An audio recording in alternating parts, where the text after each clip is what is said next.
So we're continuing with the third step of the 16 steps of breathing that the Buddha taught.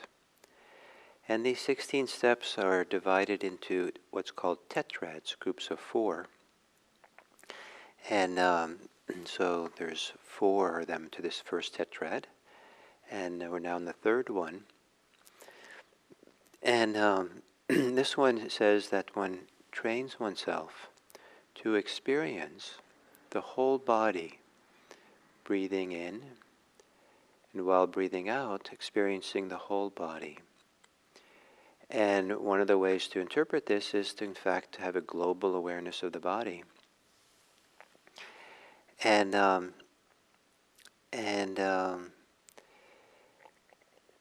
the body, the kaya, K-A-Y-A, is very important in Buddhism. And the body that we have is not quite the right language of Buddhism, but rather the body we experience. The kaya is the body we experience, and it's a little bit distinct from our physical body. In ordinary life, the two are completely connected, of course. But the body that we experience our body in dependence on how the mind operates and the selection process of the mind and the concerns of the mind and the states of mind we have, the level of concentration, the level of mindfulness we have. It's possible to have some kind of concern about one's body, and my attention keeps going to that part of the body, just focuses on that. It's a selection process. And some of that might be that maybe not that some part of the body ails us, but it might have to do with our physical appearance. That somehow our forehead is too high, our nose is too big or too small, or all kinds of things we do. And so we experience our body through the filter of our concerns about appearance. And so there's kind of a body consciousness. There's also, if we get afraid of our body, have anxiety about it, the very fear that the mind has, the projections, the fantasies about the future, the body ever so slightly shifts and changes in response to that. It tightens up. If we're full of desires and want something, our moods, our emotions, our desires, our motivations, all kind of have like tentacles, threads that reach out into our muscles, and the muscles kind of respond and react in all kinds of ways, depending on what's going on in the mind. And so we start becoming aware of this when we sit and meditate. We're working with this, the interface between the mind and the body. And so as we start settling into meditation, we start encountering the body more and more fully. But it's not, as I said, the physical body. It's this interface between the physical body and the mind. Or it's how the mind influences the body, the effect the mind has on the body.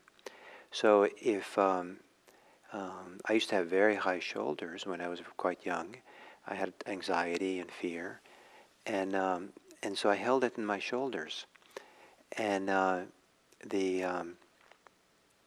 so that tension in the shoulders is a mind source.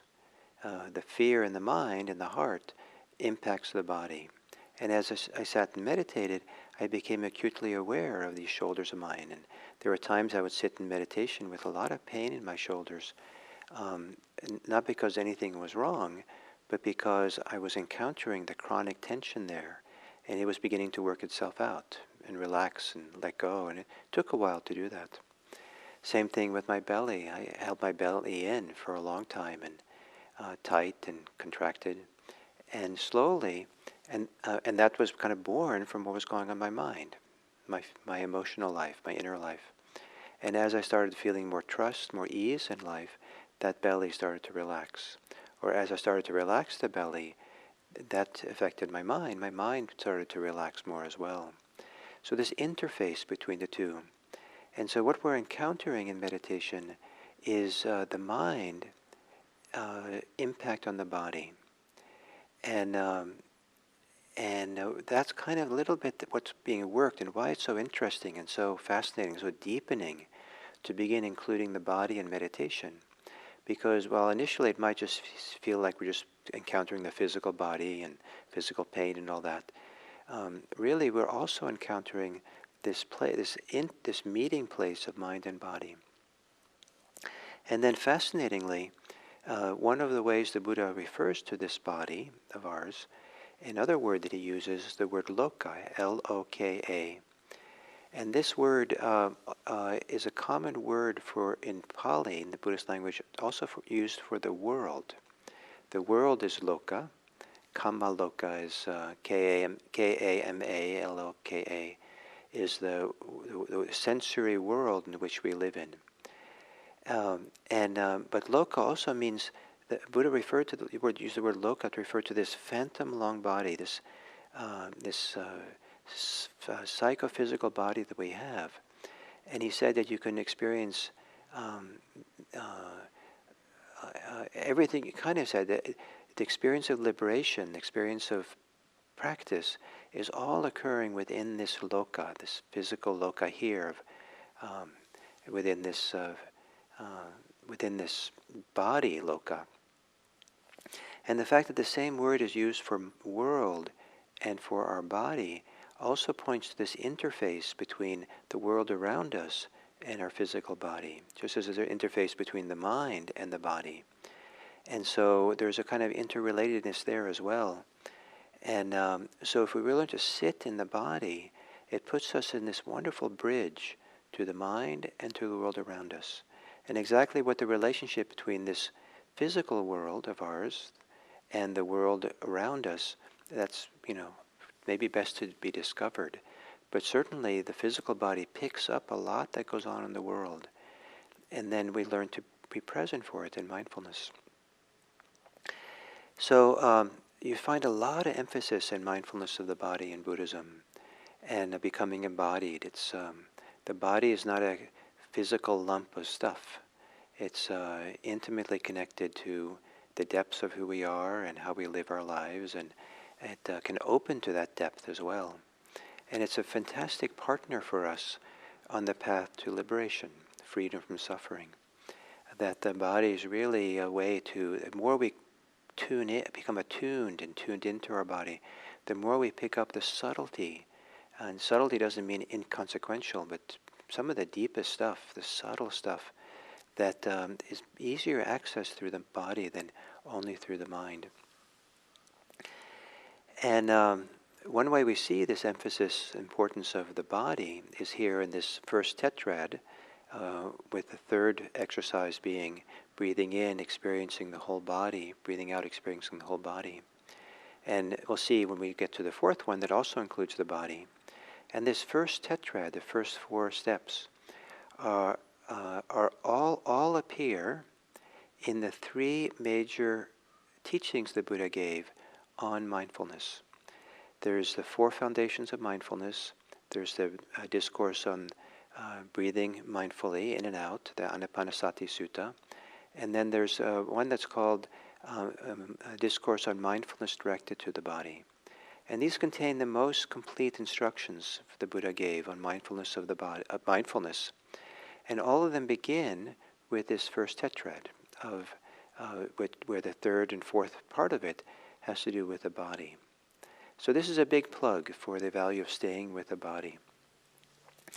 And then this wonderful skill of breathing with, accompanying.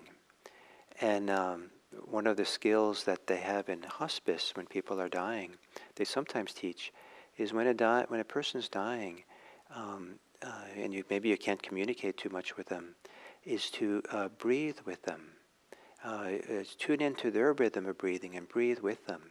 And sometimes there's a sense that there is a kind of communion that goes on that way, and exactly the nature of that communion is open for some question.